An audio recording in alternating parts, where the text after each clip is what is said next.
Hello, everyone. Welcome back to Real and Raw. This is your mystery host, and today I'd like to discuss some challenges that pretty and petite women face in American society in an easy to understand verbal list. Okay, these are not universal experiences, but they are common themes that come up in research, social commentary, and lived experiences.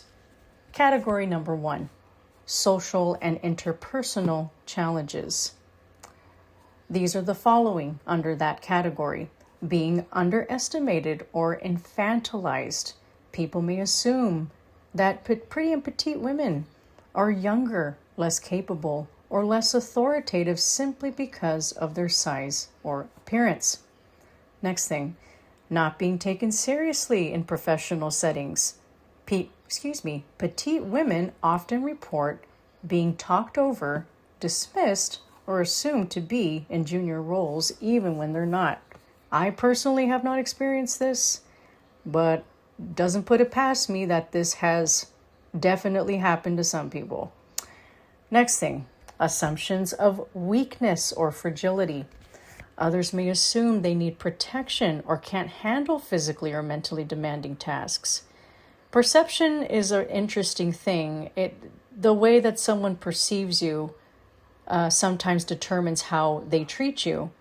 If you're perceived to be meek or weak or not able-bodied, if they're well-intentioned, they might be like, oh, well, this person needs help. Surely they can't do it alone. Let me go ahead and see if they need help, or let me assist them. There's an assumption, perhaps based on perception. I can definitely see that being the case. Not 24/7, but nonetheless being the case sometimes. The next thing, unwanted attention or objectification. Being perceived as cute or pretty can lead to comments or behavior that cross boundaries. Well, there's definitely boundaries, right? When it comes to calling people cute, pretty. Oh, I could just put you in my pocket. Oh, you're fun size, you're travel size. Like these comments that can be seen as derogatory by the person receiving the compliments or comments, Ooh, did I say compliments? The comments that can be perceived as offensive. And again, it can be perceived as, well, you're objectifying me and I'm not having it, which of course is not good. Lastly, for this category, stereotyping as nice, sweet, or submissive. These stereotypes can make it harder to express assertiveness without being judged harshly. So you've got a cute, petite, attractive woman who is trying to assert assertiveness, oh my Lord, trying to be assertive with people, and then perhaps they're judged in a negative way. And there maybe people have this expectation like, oh shit, I thought you were going to be sweet and nice and, not the way you're being right now. Maybe it's like a shock. Maybe it comes as a shock to them, and not a good one at that, even though there's nothing wrong with being assertive. Being aggressive, however, is a different thing, but being assertive, there's nothing wrong with that. Next category, workplace and career challenges. Difficulty being seen as a leader. Height and appearance biases can influence who people instinctively view as authoritative. Oh my goodness. So what if you're this tiny little cute thing, but you're a badass boss bitch? And then what if someone doesn't take you seriously because of your appearance? Well, that can be seen as kind of shitty, I'm assuming. If I was a CEO of a company, I just want people to just show me some respect. And not because, I think I'm all that, but just for the sake of respect. I respect you. You mind just showing me some respect? Like, let's just be respectful for respect's sake, not because I think I'm better than you or anything. But to be seen as less authoritative simply because of your appearance, well, that does suck. Next thing, pressure to prove, quote unquote, competence. Petite women may feel they have to work harder to counter assumptions about capability. That also sucks, because you should just feel like, hey, I really am doing the best that I can, or I seek to be the best that I can be, but not be under some stressful pressure that you feel like you have to work harder than the next person to assert yourself as, you know, the figurehead here, or the authoritative person. Next thing, colleagues making comments about size. Remarks like, "You're so tiny," can feel diminishing, especially when repeated. And yes, it's the repeated thing, the repeated aspect, that really can get to someone. I know, I speak from experience, having been told, multiple times, like, "You're just a tiny little thing. I will break you in half." Men have told me this. I can easily break you in half. I can toss you around. You're fun size. I can't wait to see what I can do to you. Like, just I know this falls under the objectification or fetishization category, but nonetheless, even just regular people that you know, whether it's friends or family, coworkers, and be like, "Oh my gosh, I feel like if I just sneeze, I'll blow you away." Like, that shit gets old. How about you just say hi, hello, how are you? How's your day been? And then that's it. Not like, "Ooh, girl, if I sneeze, you gonna blow away." No, it's overkill at some point. Next thing, being overlooked for roles requiring a commanding presence. Even when fully qualified, they may be passed over due to unconscious bias.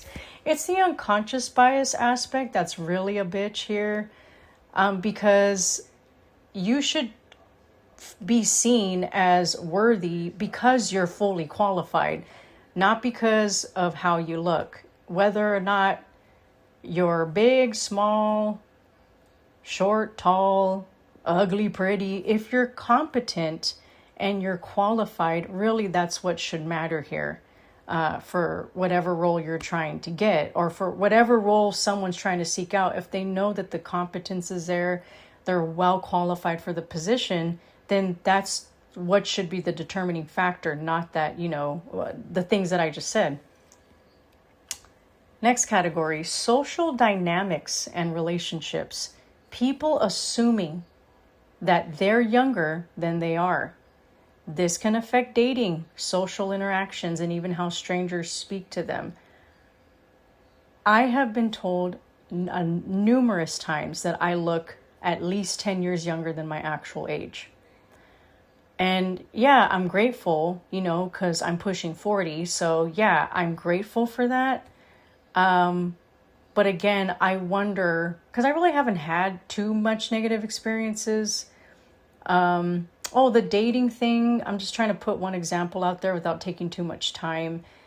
I get the attention of younger men, as well as older, of course. But interestingly enough, the younger men in their 20s, well into their 20s, early 20s. And it's like, ooh, child, no, not for me. Next thing, partners or peers projecting expectations.